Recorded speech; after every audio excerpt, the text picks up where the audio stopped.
The fall of an empire, the lesson of Byzantium.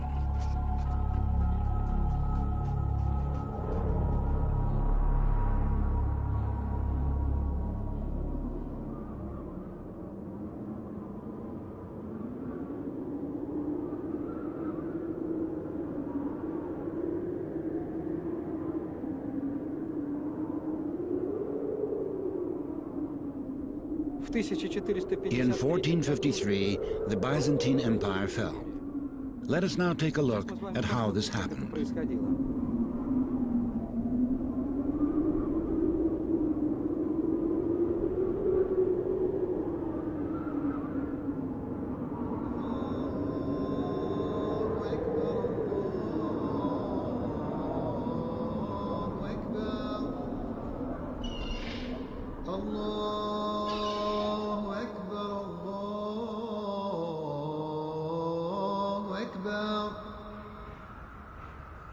أشهد أن لا إله إلا الله أشهد أن لا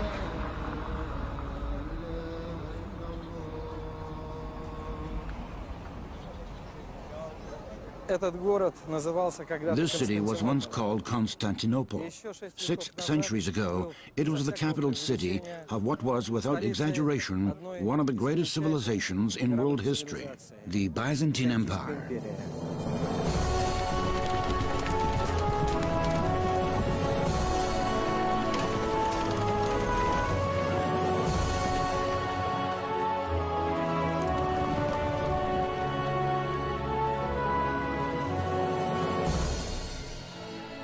A rule by law, something we now take for granted, was created here, based upon the Roman codes in Byzantium 1,500 years ago.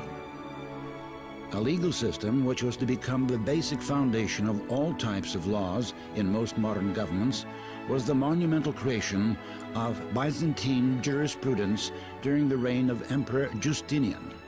The system of elementary and higher education first developed in Byzantium.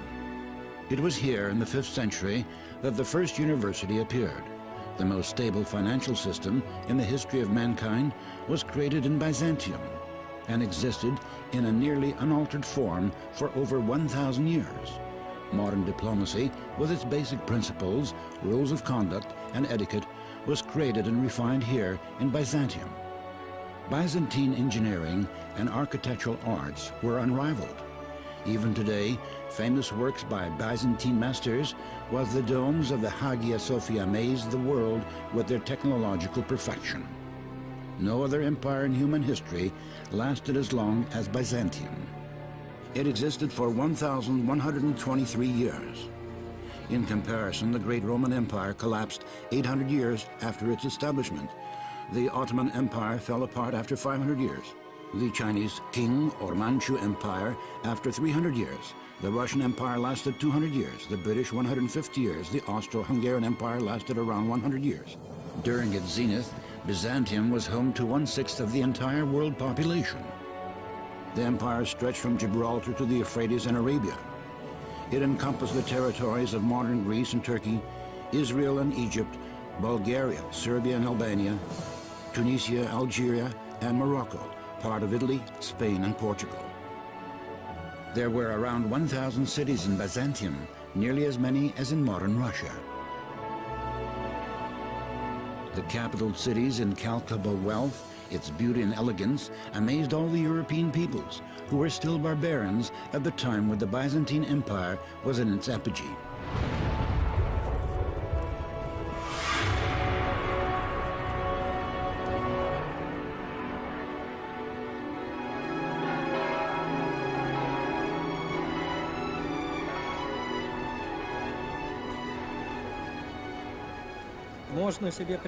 One can only imagine, indeed history records it as such, how crude, ignorant Scandinavians, Germans, Franks, and Anglo-Saxons, whose chief occupation at the time was primitive sacking and pillaging. After arriving from some town like Paris or London, which had populations of some tens of thousands, to this megalopolis of millions, a city of enlightened citizens, scholars, and elegantly dressed youths, crowding imperial universities, dreamt of only one thing: invading and robbing, robbing and invading.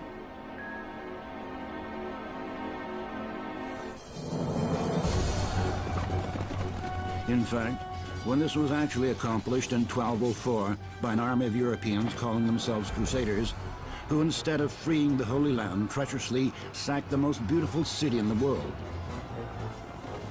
Byzantine treasures were carried away in an uninterrupted flow over the course of 50 years.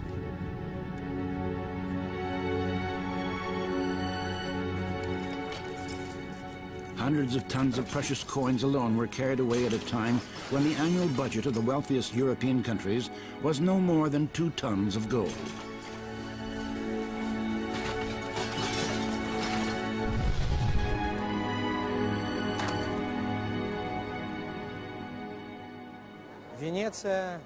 Venice, the Cathedral of St. Mark.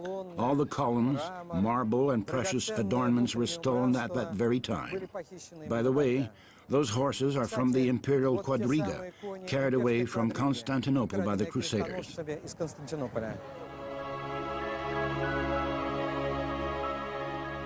Priceless holy relics and works of art were looted. But even more taken by barbarians from Brussels, London, Nuremberg, and Paris were simply destroyed, melted down into coins, or thrown away like refuse. To this day, the museums of Europe are bursting with stolen Byzantine treasures.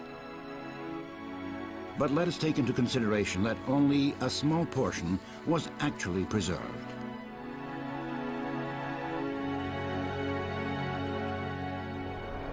It was during this period of looting that the monstrous modern lending system was created using treasures stolen from Constantinople. This average-sized city in Italy, Venice, was the New York of the 13th century. The financial fate of nations was decided here. At first, most of the booty was easily taken by sea to Venice in Lombardy. The Russian word for pawn shop to this day is Lombard. The first European banks began to spring up like mushrooms after a good rain. The English and Dutch, more reserved than their contemporary Italians and Germans, joined the activity a little later, and, with the help of Byzantine riches pouring in, developed that famous capitalism with its inevitable lust for profits, which is essentially a sort of genetic continuation of the sport of military plunder.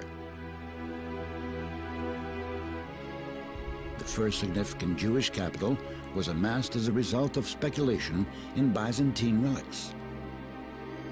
An unprecedented flow of free money caused the Western European cities to grow turbulently and became the decisive catalyst in the development of craft, science, and the arts.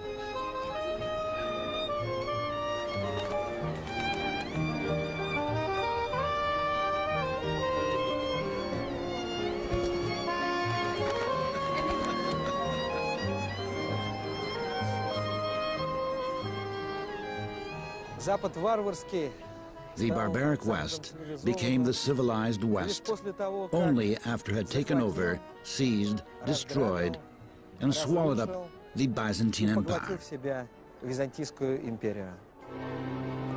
We must admit that our own Slavic forebears were no more well-mannered and also succumbed to the barbaric temptation to get rich quick at the expense of Constantinople's seemingly inexhaustible wealth. However, to their credit, and fortunately for us, their lust for the spoils of war did not eclipse the most important thing. Russians comprehended Byzantium's greatest treasure. This was neither gold, nor expensive textiles, nor even art and sciences. The greatest treasure of Byzantium was God.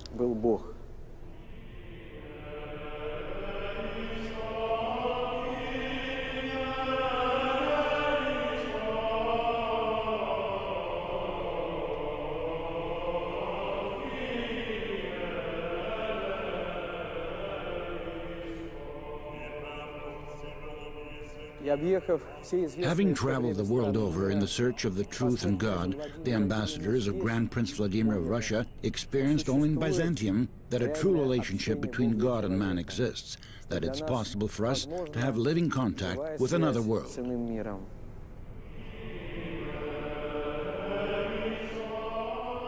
We did not know whether we were in heaven or on earth, said the ancestors of present-day Russians, astounded by their experience of divine liturgy in the empire's most important cathedral, the Hagia Sophia. They understood just what kind of treasure can be obtained in Byzantium. It was upon this treasure that our great forebears founded not banks, nor capital, nor even museums and pawn shops. They founded Rus, Russia, the spiritual successor of Byzantium.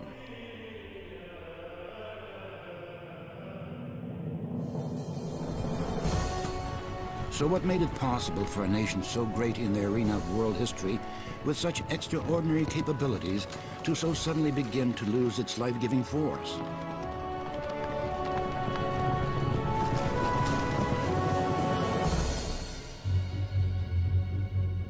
What is most interesting is that the problems Byzantium met during its period of decline, aggression from foreign nations, natural disasters, economic and political crises, were nothing new for this over 1,000-year-old government with its proven mechanism for getting out of the most difficult situations. After all, the empire had experienced all these things before and had overcome them. Yes, there were many envious enemies both east and west. There were earthquakes, there were plagues. But it was not these which crushed Byzantium. All of these problems could have been overcome if only the Byzantines had been able to overcome themselves.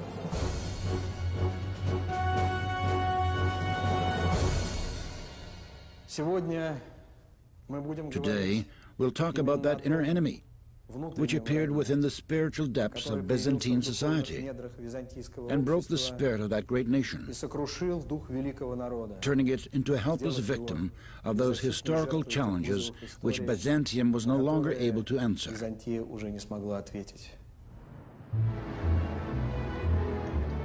Nowadays, we generally assess a society's well-being according to its economy. Although the word economics and even the science of economics itself hails from Byzantium, the Byzantines themselves never gave it much attention. The Byzantine financial economic system underwent several serious crises during the course of history, but the effectiveness of the empire's industry and agriculture generally enabled it to weather the storms. Suffice it to say that for 1,000 years, all international trade was based upon the Byzantine gold coin. But Byzantium could not solve the problem of its government's loss of control over its own finances and the huge ungovernable process of capital flow towards the West, to developing Europe. And this is what finally destroyed its economy. The government dropped all levers of trade and industry, and in the end gave all its trade and industrial resources over to foreign entrepreneurs.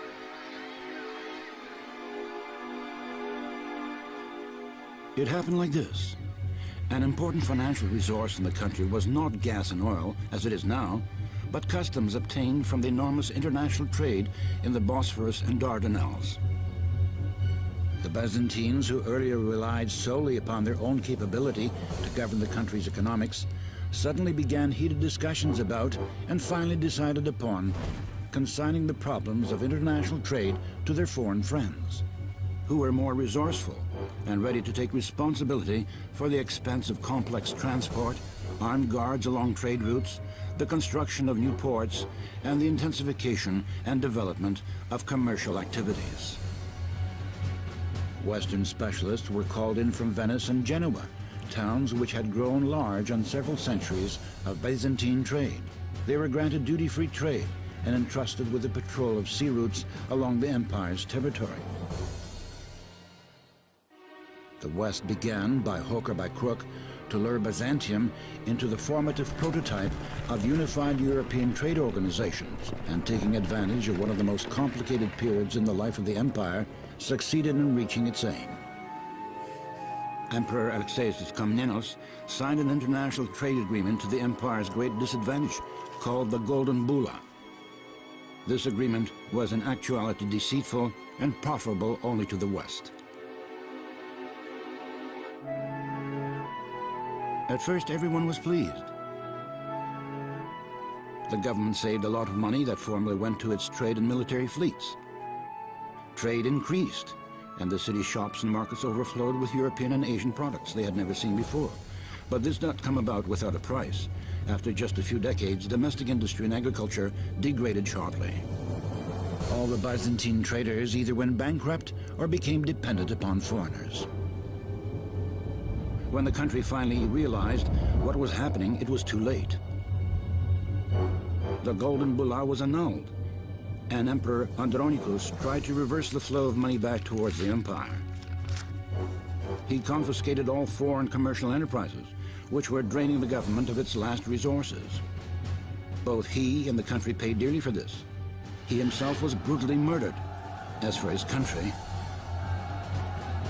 the Republic of Venice, which had by that time become a huge financial oligarchy, hired a whole crusade and sent it back to Constantinople instead of the Holy Land. The Byzantines, who had up till then considered the Crusaders to be, in general, brothers in faith and military allies, were so unprepared for such a treacherous blow that it was unable to organize sufficient defense. In 1204, French, German, and Italian contingents of the Western Allies advanced upon Constantinople and took it over. The city was mercilessly pillaged and put to the torch. At the same time, Venice, considered then to be the stronghold of free enterprise, announced to the whole Western world that it was only restoring disdained law and order and the rights of a free international market. And mainly, it was warring with a regime which denied all European values.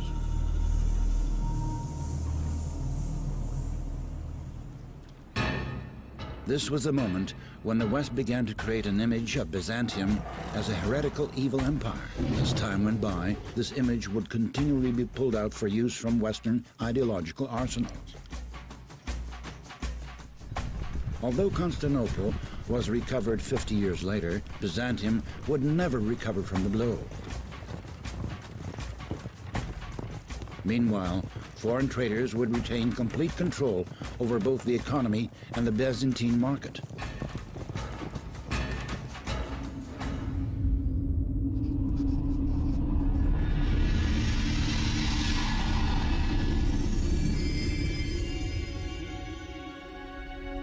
Another unresolved problem in Byzantium was corruption and oligarchy. The government warred with them continually and was for a long time quite effective. Bureaucrats and financial schemers who had gone too far were punished and exiled, their possessions completely confiscated and given to the treasury. However, the authorities never really had the strength and resolve to check this evil systematically. Oligarchs gathered whole armies under the pretext of servants and guards and plunged the government into the thick of civil wars. Откуда в Византии вообще взялась олигархия? How did these oligarchs emerge in Byzantium, and why did they become uncontrollable? Byzantium had always been a strictly centralized, bureaucratic government. However, this was by no means its weakness, but rather its historical strength. All efforts to combine authority with personal interests were cut off firmly and decisively. However, during one moment in the period of political and administrative reforms, the temptation arose to exchange the old and seemingly awkward bureaucratic machinery for something more effective and flexible, in which the government's role would be limited and relegated to that of an overseer of formal legalities.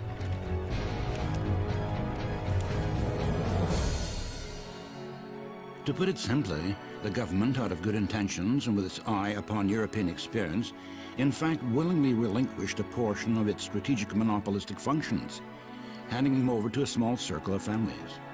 However, contrary to the government's expectations, this new aristocracy it was feeding did not remain long under the control of the bureaucratic apparatus. Resistance continued with alternating success and ended in a serious political crisis, out of which the government could escape only at the price of irreversible concessions to foreigners. We know what happened after this.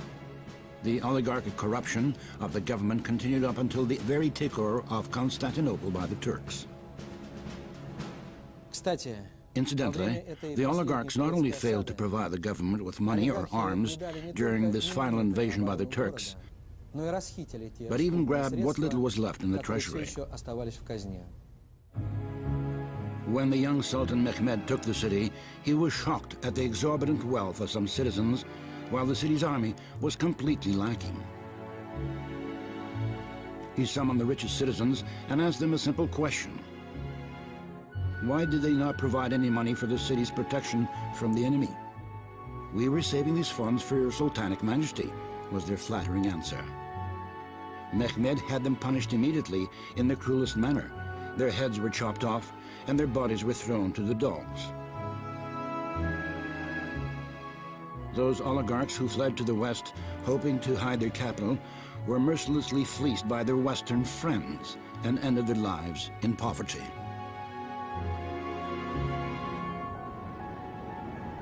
A huge problem of the Byzantine government during the period of decline was its frequent change in political direction, which could be called a lack of stability and succession in governmental powers.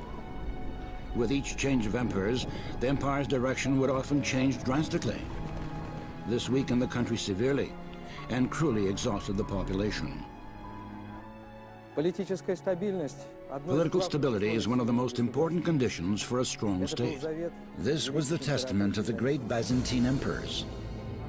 However, they began to disregard this testament. There was a period when a new emperor was in power every 4 years, on the average. Could it have been possible under such conditions for the country to undergo a revival or complete any large-scale state projects? Projects which would have required many years of systematic effort. Of course, there were also very strong emperors in Byzantium. One example was Basil II, who was, by the way, Grand Prince Vladimir's godfather. He took on the empire's rule after a serious crisis. The country had been practically privatized by oligarchs. First of all, he took tough measures to enforce a vertical power structure, quelled all surplus movements in outlying territories, and suppressed rebellious governors and oligarchs who were preparing to dismember the empire. Then he purged the government and confiscated huge sums of stolen money.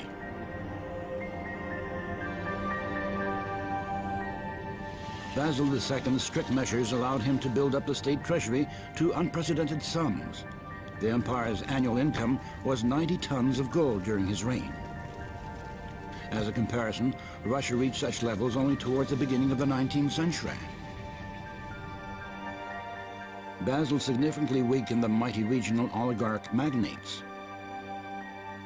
These local sovereigns' influence and power were at times incomparably greater than that of the official governors. Once, during a military campaign, the Asia Minor magnate Eustathius Malenus demonstratively invited Emperor Basil and his troops to rest at his estate, and was easily able to accommodate this huge army until they had sufficiently recuperated.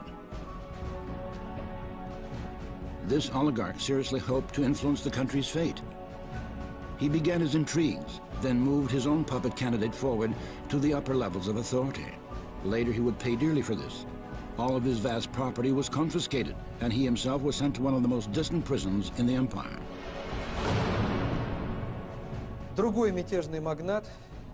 After the rebellion of another magnate, Bardos Skleros, was put down, Skleros even advised Basil II, in a candid discussion, to exhaust the magnates with taxes, special taxes, and governmental service, so that they would not have time to get so rich and powerful.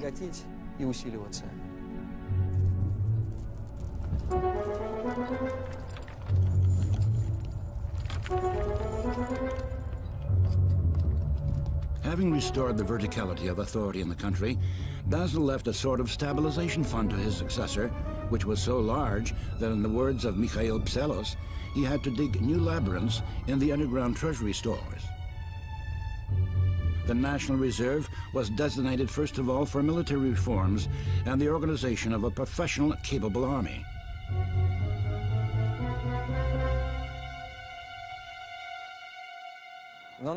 Byzantium in general had quite a problem with her successors. Although the Byzantines were the greatest specialists in the world in the area of royal succession, they did not have the principle of inheritance to the throne. Wishing to ensure that power succeed to a worthy heir, the emperors usually chose one or two candidates and actively drew them into governmental affairs, delegated high and responsible positions in the government to them, and observed them. There was even a system whereby the country would have at one time an emperor and so-called junior emperors, the heirs. This was all very reasonable, but no matter how well they honed the system of succession, in the final analysis it became clear that it was simply the luck of the draw. Василию II не повезло. Basil II was unlucky. Too occupied with governmental affairs, he was unable to prepare a worthy successor, and the throne passed to his natural brother, Constantine VIII. When the new emperor began to feel free, powerful, and fabulously wealthy, he dedicated himself not to governmental affairs, but rather to ecstatic daydreams about accomplishments and glory which were supposed to eclipse those of his brother. The results were sorrowful. Under the aegis of the dreamer in Porphyry, the cynical ruling elite quickly lost the obedience and discipline cultivated by Basil II, and immersed themselves in power struggles with renewed vigor.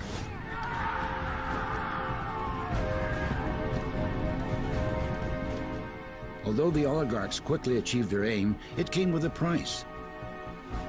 If Basil II punished insubordination by confiscation of property, or in extreme cases by blinding, a punishment not uncommon during the Middle Ages, his successor, the hysterical Constantine, during fits of anger, castrated half of his contemporary Byzantine administrative elite. Furthermore, his extravagance eclipsed even that of one of the most dissolute emperors of the country's period of decline, whose nickname was the Drunkard, and like him, in a state of inebriation, entertained the rabble at the city hippodrome, 3 times larger than this Roman Colosseum. The next successor also failed to fulfill expectations. The vertical central power structure began to collapse. The result of a new uprising amongst the clans and elite and the continual reshifting of property was predictably deplorable. Within 50 years, the empire found itself on the brink of destruction.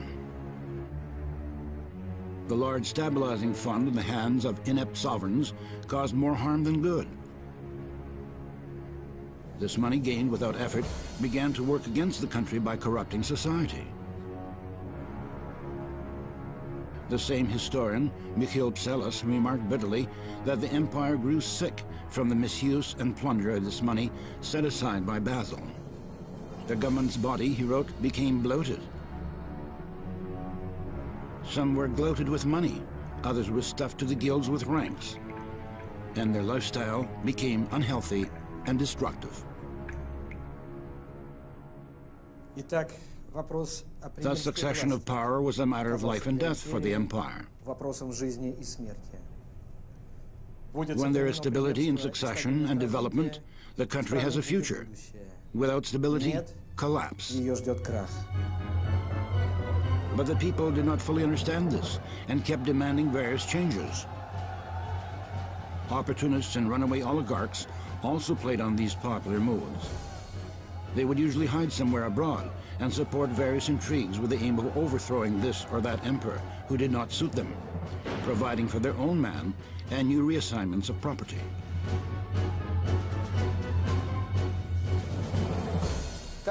Such an individual was a certain Bessarion, a mediocre scholar, unprincipled politician, and ingenious intriguer of the 15th century who fled Byzantium for Rome and received there political asylum. Bessarion coordinated the entire opposition in Constantinople and caused no small headache to the government. He went on further to become a Catholic cardinal. He bought himself a house in Rome. After his death, his Western protectors even named a small street on the edge of town after him.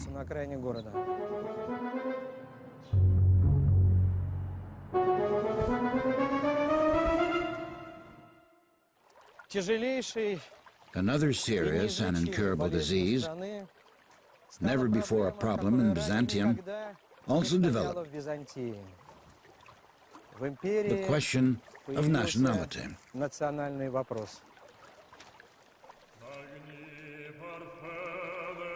The fact of the matter is that nationality problems in Byzantium really had not existed for many centuries. As the historical, lawful descendants of ancient Rome, which was destroyed by barbarians in the 5th century, the inhabitants of Byzantium called themselves Romans. In a vast empire divided into many nationalities, there was one faith, Orthodox Christianity. The Byzantines literally fulfilled the Christian teaching of a new humanity living in a divine spirit, where there is neither Greek, nor Jew, nor Scyth, as Apostle Paul wrote. This hope preserved the country from the destructive storm of ethnic conflict. It was enough for any pagan or foreigner to accept the Orthodox faith and confirm it indeed in order to become a full member of society.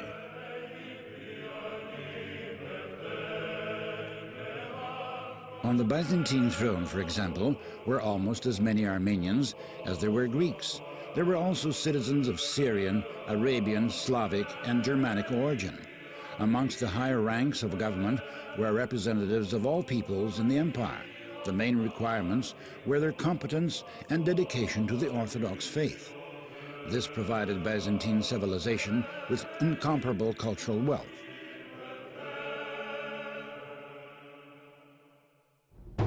The only foreign elements for the Byzantines were people who were strange to Orthodox morals and to the ancient Byzantine culture and perception of the world.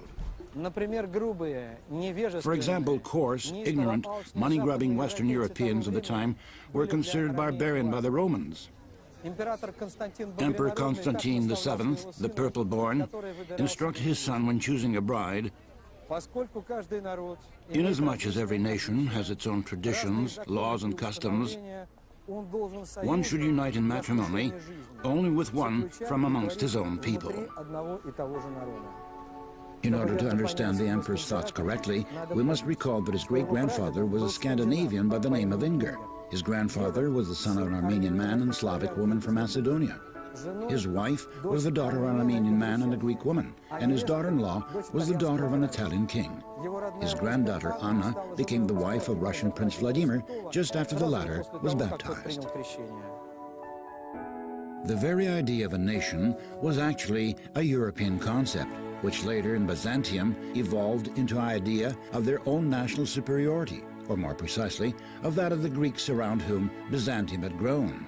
Europeans lived in smaller states, built upon ethnic principles, for example, France, Germanic countries, and Italian republics. National custom was good and correct for them, but the fact of the matter was that Byzantium was not an ethnic state, but rather a multinational empire, and this was an essential difference. For 100 years, the Byzantines warred with this temptation and did not allow themselves to be broken. "We are all Romans, Orthodox citizens of the new Rome," they proclaimed. It must be noted that all this unfolded at the very beginning of the epoch called by historians the Renaissance, the worldwide creation of a nationalistic Hellenic Greek pagan ideal. It was understandably difficult for the Greeks not to be tempted by this Western European Renaissance and the European fascination with the culture of their great ancient Greek ancestors.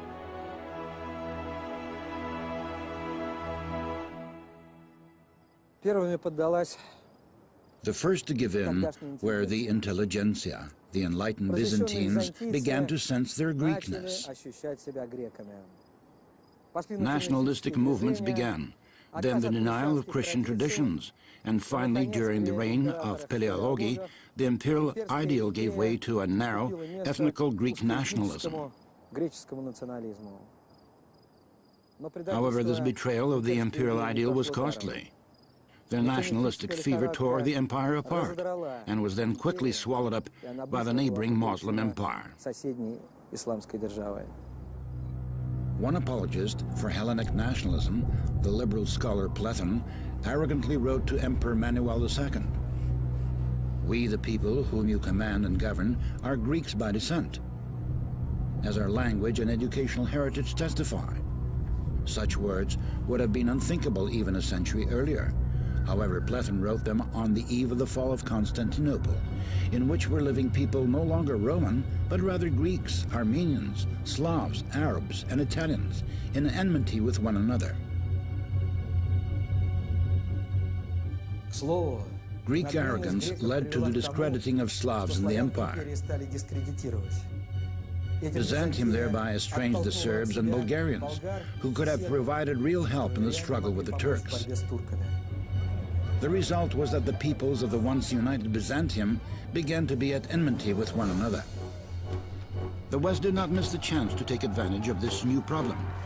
It began to forcefully convince the Serbs and Bulgarians that the Greeks had been suppressing their national identity for centuries. Several real revolutions were provoked, and finally, with the help of economic and military forces, the West insisted upon the Serbs and Bulgarian separation from Byzantium and unification with Latin Europe. These nationalists took to bait, exclaiming suddenly, "We are also Europeans." The West promised them material and military aid, but of course deceived them, instead throwing them cynically before themselves as a buffer along the warpath of the Turkish hordes. The Balkan states, so loyal to the West, found themselves under the cruel Turkish yoke for many long centuries, and Byzantium was no longer able to help.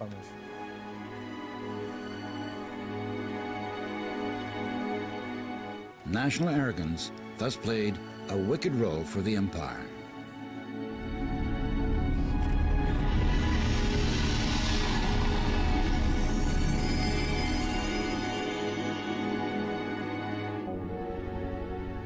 Another great problem was the gradual loss of control over the far-flung provinces.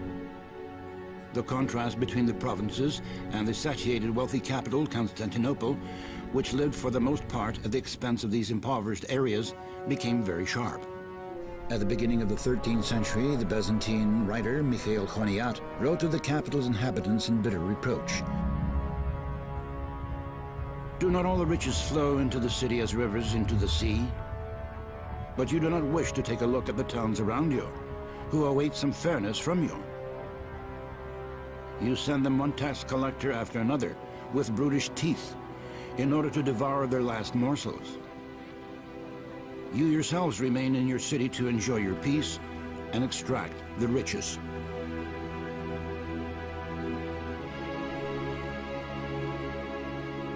Even the capital city's chief administrator, the Eparch of Constantinople, enjoyed a particular status in the country, and his contemporaries often compared his power with that of the emperor, only without the purple, as they would say.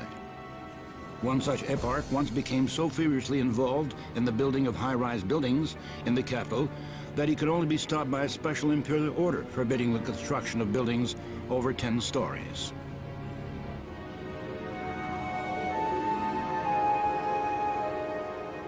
All political, cultural, and social life essentially took place in Constantinople. The government did not wish to notice that a serious imbalance was developing, and the forsaken provinces were becoming more and more decayed. Gradually, the tendency to flee to the center became increasingly marked. Governors of these distant territories also played their deceitful games. Money budgeted and sent to the province was shamelessly expropriated. It would not have been half as bad if this stolen money had gone only towards the enrichment of the governors and their protégés. But the money was often used to create real armies under the guise of peace officers. These battalions were often more capable in battle than the regular army. When the government weakened, the provinces separated. The government watched this process unfold almost helplessly. But the rebellious governors, having freed themselves of central authority, were no longer to remain captivated by their own high hopes. Together with their hapless population, they immediately fell prey to the cruel authority of the non-Orthodox. When this happened, the local population was usually destroyed completely, and the region resettled by Turks and Persians. The demographic problem was one of the most serious problems in Byzantium. The empire was gradually inhabited by peoples of a foreign spirit, who firmly supplanted the native Orthodox population. The country's ethnic composition changed visibly. This was, in some ways, an irreversible process, for the birth rate in Byzantium was decreasing. But this was not the worst thing. Something similar had earlier occurred periodically. The catastrophe was that the peoples who were pouring into the empire were no longer becoming Romans, as they once had done, but remained permanently foreign, aggressive, and enemy. Now the newcomers treated Byzantium not as their new homeland, but only as potential property, which should sooner or later come into their own hands.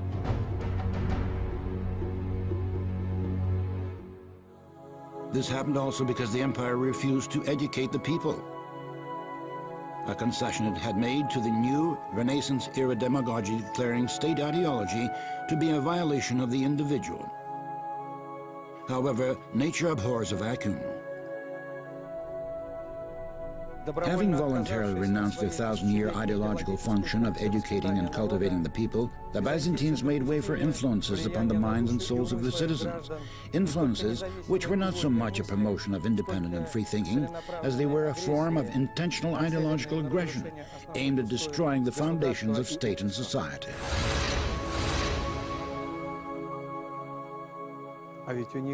But the Byzantines had amazing, incomparable experience.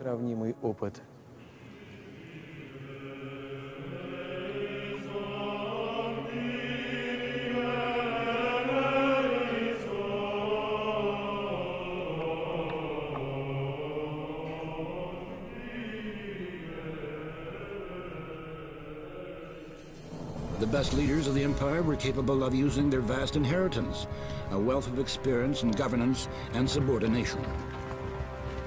As a result of this acumen, cruel barbarians, after partaking of the great Christian culture, became the most reliable allies, received grandiose titles and vast estates, were numbered among the highest ranks of government service, and fought for the interests of the empire in the furthest stretches of its territory.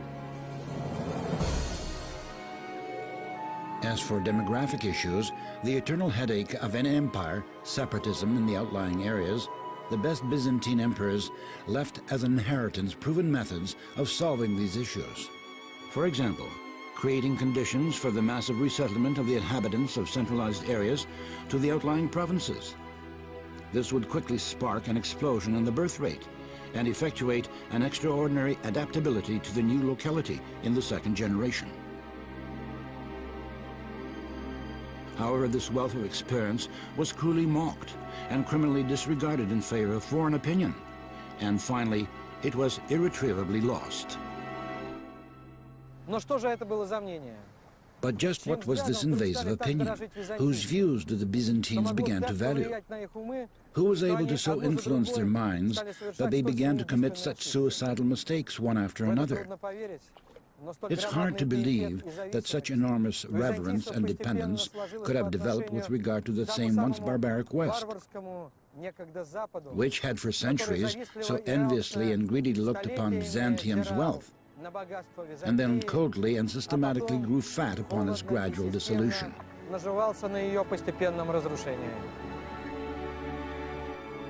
Byzantium was a unique state which differed from both the East and the West. Everyone recognized this fact. Some were exhilarated by it. Others hated this independence, while others felt oppressed by it. Be this as it may, Byzantium's difference from the rest of the world was an objective reality. First of all, Byzantium was the only country in the world which stressed over a huge territory between Europe and Asia, and its geography was already a large contributing factor to its uniqueness. It's also a very important fact that Byzantium was a multinational empire by nature, in which the people felt the state to be one of their highest personal treasures. This was entirely incomprehensible to the Western world, where individualism and personal self-will had already been raised to the status of sacred principle.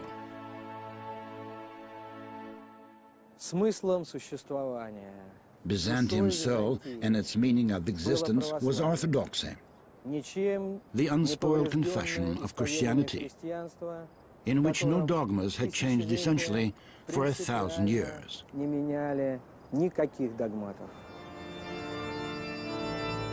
The West simply could not endure such demonstrative conservatism, called it undynamic, obtuse, and limited. It finally began with grim fanaticism to demand that Byzantium modernize her whole life in the Western image. First of all, in the religious, spiritual spheres, and then in intellectual and material spheres. with respect to the uniqueness and particularity of Byzantium, the West, despite its occasional raptures over Byzantine civilization, pronounced the sentence: it must all be destroyed, if necessary, together with Byzantium and her spiritual inheritors.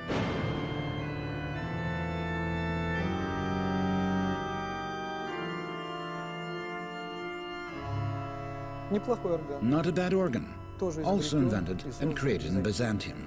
In the 9th century, it was brought here to Western Europe, and from that time on, as you see, it has taken root.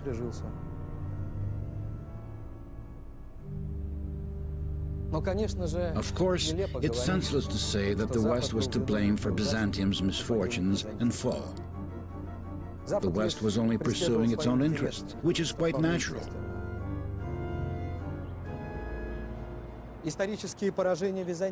Byzantium's historical blows occurred when the Byzantines themselves betrayed their own principles upon which their empire was established. These great principles were simple and known to every Byzantine from childhood: faithfulness to God, to his eternal laws preserved in the Orthodox Church, and fearless reliance upon their own internal traditions and strengths.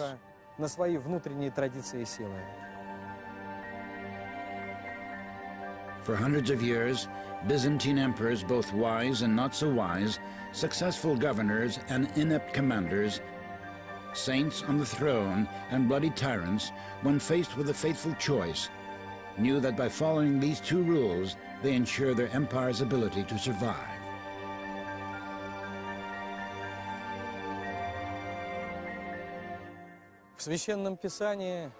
In the Holy Scriptures, which every Byzantine knew, this is stated very specifically.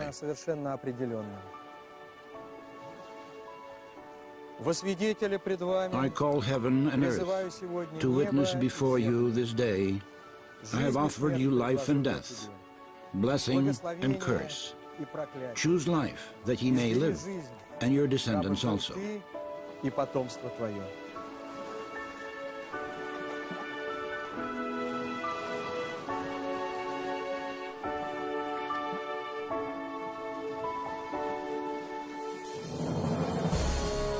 In Byzantium, after the end of the 13th centuries, two parties emerged.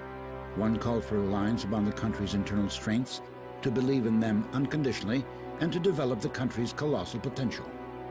It was prepared to accept Western European experience discriminately, after a serious test of time, but only in those cases where such changes would not touch the fundamental basics of the people's faith and state politics. The other party, pro-Western, whose representatives pointed to the indubitable fact that Europe is developing more rapidly and successfully, began to proclaim more and more loudly that Byzantium has historically exhausted itself as a political, cultural, and religious phenomenon, and to demand a root-level reworking of all state institutions in the image of the Western European countries.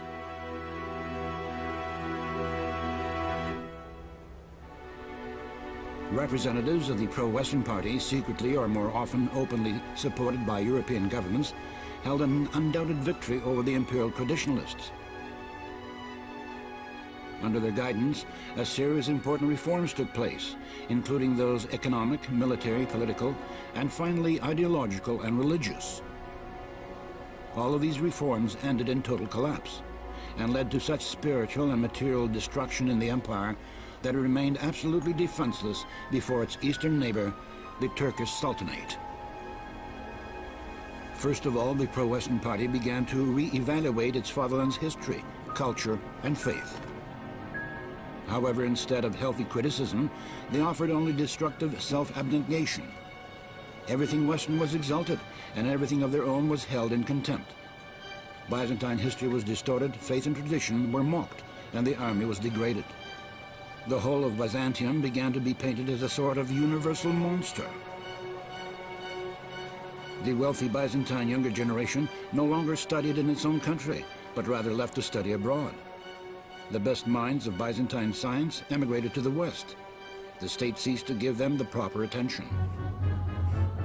Emperor Theodore II foretold, "Rejected science will become our enemy and will take up arms against us. It will either consign us to destruction or turn us into barbarians." I write this in a state of gloomy melancholy. The emperor's presentiment did not deceive him.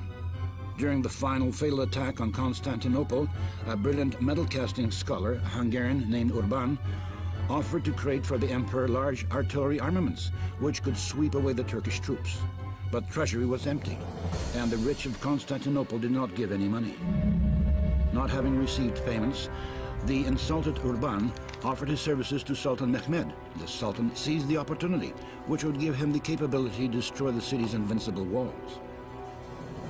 He provided unlimited funds and began the project. Finally, the canons of Urban, the best student of the Byzantine ballistic school, decided the empire's fate.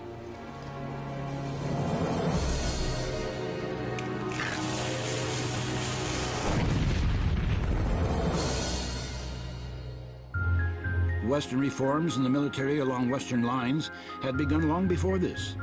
In Byzantium, there had for many centuries existed a proven, although not always effective system called stratiotes, a national regular army with mandatory service from the age of 18. With time, the Byzantine army underwent serious changes. An army of a new type required significant capital. The very stabilization fund of Basil II was earmarked precisely for the creation of an effective army. The fund, as we recall, was squandered, while decisions were made to totally revamp the army according to the image of a Western professional one. At that time, the Byzantine mind was captivated by the image of Western knights, all nailed into suits of armor, the latest achievement of contemporary military industry. "My Byzantines are like clay pots," one emperor commented contemptuously about his warriors, "but the Western knights are like iron kettles." To be brief, as a result of the reforms, they took apart the regular army, but never built a professional one. In the final analysis, they took the course of forming a bloc with the West within the framework of a new military political union. In practice, this meant that during the most critical periods of war, they were forced to resort to a professional army, but not of their own, to a mercenary one. What it means to have a mercenary army, how loyal and capable it is, the Byzantines learned from bitter experience.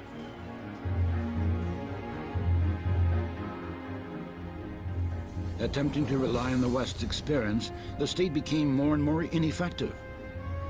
Even so, they stubbornly sought salvation in a new imitation of Western examples.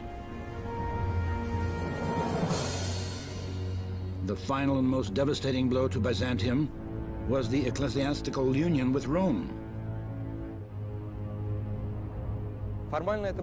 Formally, this was the submission of the Orthodox Church to the Roman Pope, for purely practical reasons. One after another aggressive attack from foreign nations forced the country to make the choice, either to rely on God and their own strengths, or to concede their age-long principles upon which their state was founded and receive in return military and economic aid from Latin West. And the choice was made. In 1274, Emperor Michael Palaiologos decided upon a rude concession to the West. For the first time in history, ambassadors from the Byzantine Emperor were sent to Lyon to accept the supremacy of the Pope of Rome. As it turned out, the advantages the Byzantines received in exchange for their ideological concession were negligible. The pro-Western party's calculations not only were unjustified, they collapsed. The union with Rome did not continue for long. The Greco-phile Pope Leo IV, who had drawn Byzantium into the union out of better intentions, died soon after the union was concluded, and his successor turned out to be of a completely different spirit. The interests of the Latin West were first on his list. He demanded that Byzantium change completely, that it remake itself in the image and likeness of the West. When these changes did not happen, the Pope excommunicated his newly baked spiritual son, Emperor Michael Palaiologos, and called Europe to a new crusade against Byzantium. The Orthodox converts to Catholicism were pronounced bad Catholics. The Byzantines were supposed to get the point that the West needed only complete and unconditional religious and political submission. Not only the Pope was to be recognized as infallible, but the West itself as well.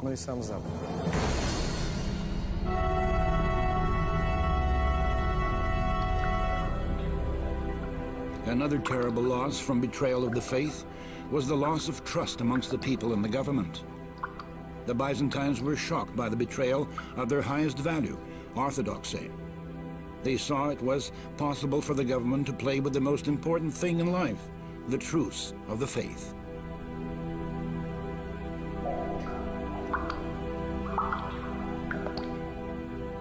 The meaning of the Byzantines' existence was lost.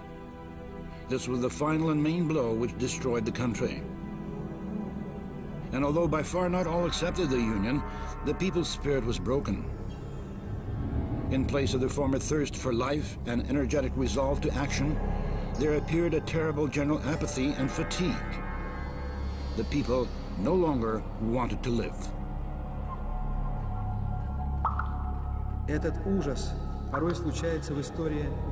This horror has happened during various periods in history, with various peoples and with entire civilizations.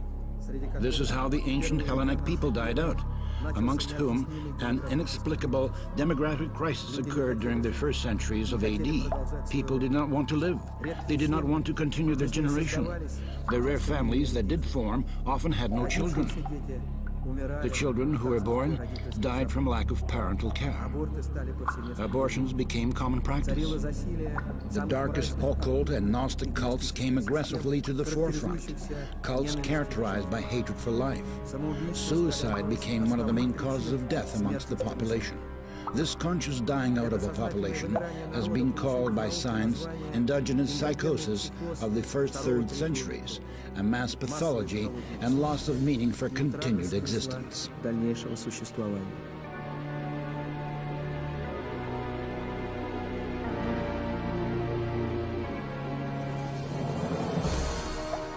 Something similar happened in Byzantium after the conclusion of the Union. The crisis in state ideology led to total pessimism. Spiritual and moral decline began to take over, along with unbelief, interest in astrology, and the most primitive superstitions. Alcoholism became a true scourge of the male population.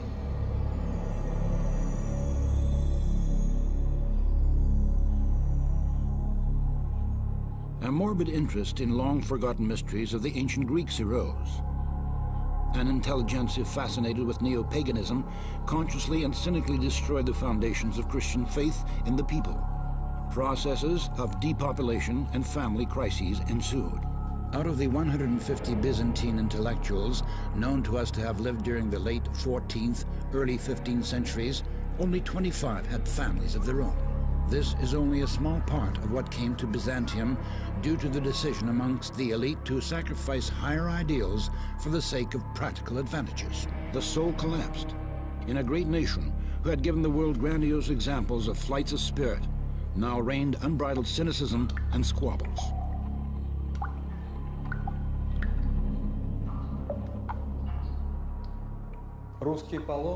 One Russian pilgrim wrote bitterly during the mid-14th century, "Greeks are those who have no love."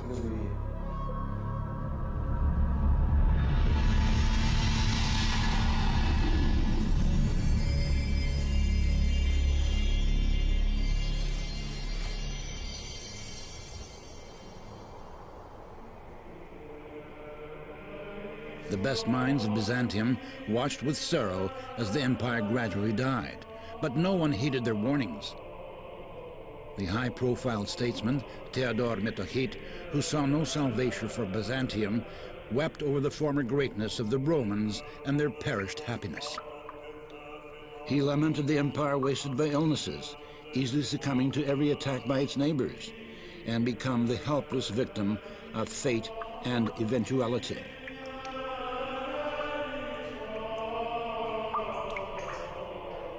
A new union, signed in Florence, in what was now a completely mad hope for help from the West, did not change a thing. For the Byzantines themselves, this was a new moral blow of great magnitude. Now not only the emperor, but even the Holy Patriarch shared the faith of the Latins.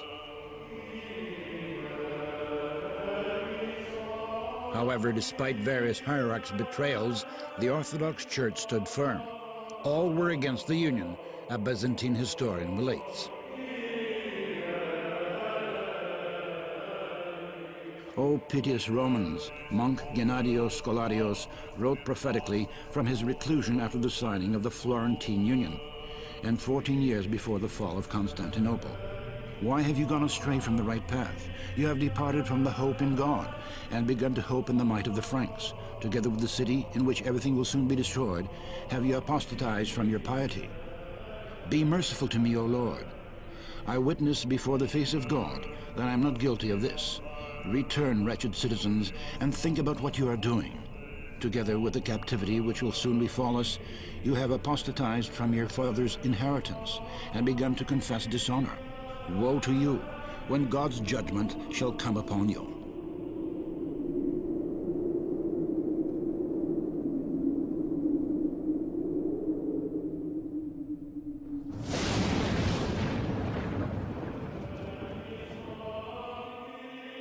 The words of Gennadios Scholarios came true to the letter, and he himself was to carry the unbearably heavy cross of a bitter patriarchate. He became the first Orthodox patriarch in Constantinople after its fall to the Turks.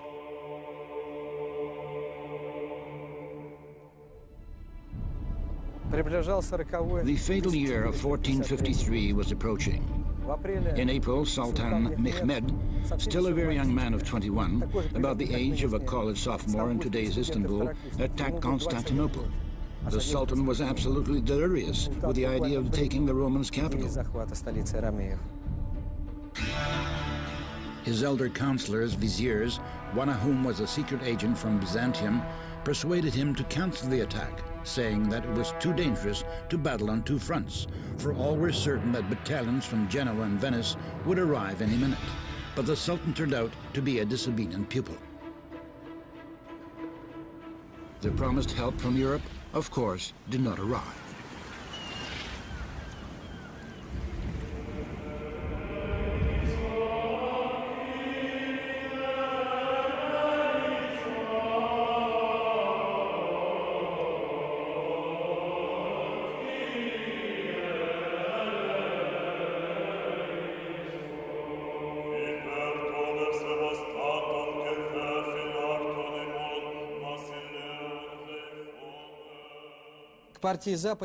To the party of Westernizers in Constantinople, there was also added a pro-Turkish party. Sad as it may be, there was no true Byzantine imperial party amongst the politicians. The Turkish party was headed by the first minister and admiral, Grand Duke Notaras. He announced for all to hear that it would be better to see the Turkish Chalma cap ruling in the city than the Latin tiara.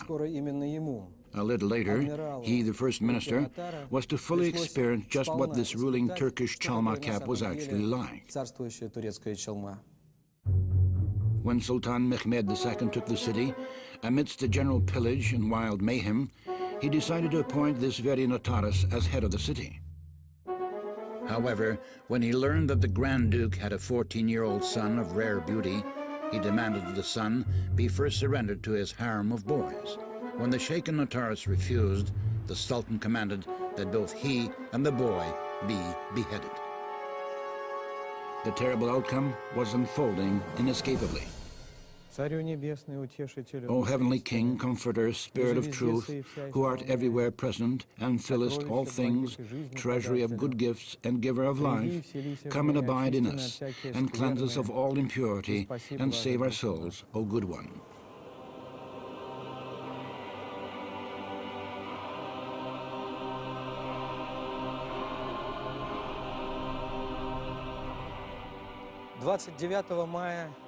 May 29, 1453, after a siege lasting many months and resisted heroically by the city's defense forces, the Turks were able to break through the upper wall. The defense forces, frightened, turned to flight. The last Byzantine emperor, Constantine Palaeologus, remained alone, abandoned by all. Holding his sword and shield, the emperor exclaimed, "Is there not a Christian who might take off my head?" But there was no one to answer. The enemy surrounded him, and after a brief siege, the Turks standing behind the sovereign killed him with a knife in the back. Ударом в спину.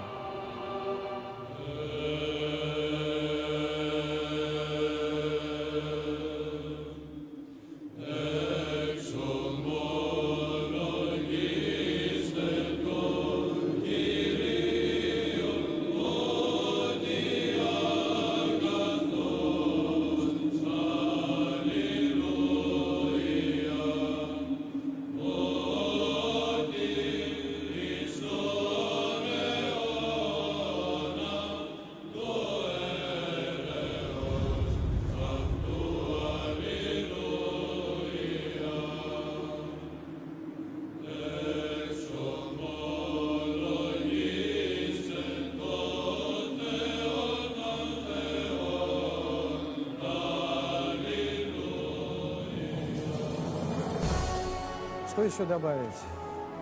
What more is there to say? Now completely different people are living here, with different laws and morals. Иные нравы. The Byzantine inheritance, foreign to the invaders, was either destroyed or altered at the root. The descendants of those Greeks who were not destroyed by the conquerors were made into second-class citizens in their own land, with no rights for many long centuries.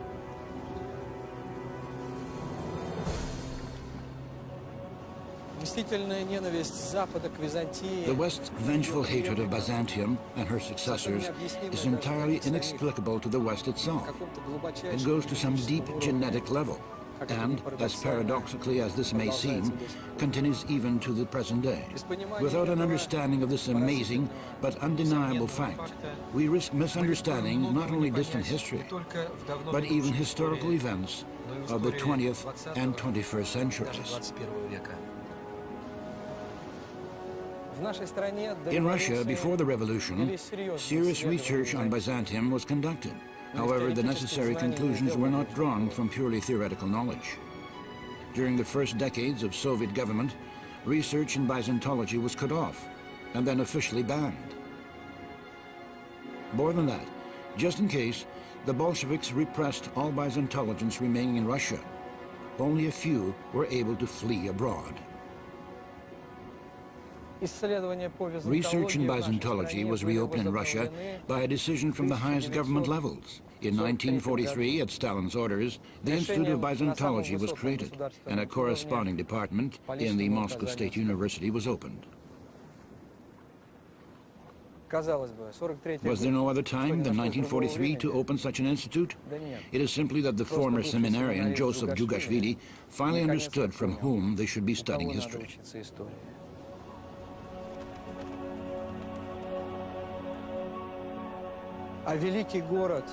And the great city of Constantinople, which had oft-times forgotten the ancient laws of its fathers, for which forgetfulness it did not even preserve its own name, performs, if only its final service, as an instructor, to retell the story of its greatness, and of the monumental fall of a great empire.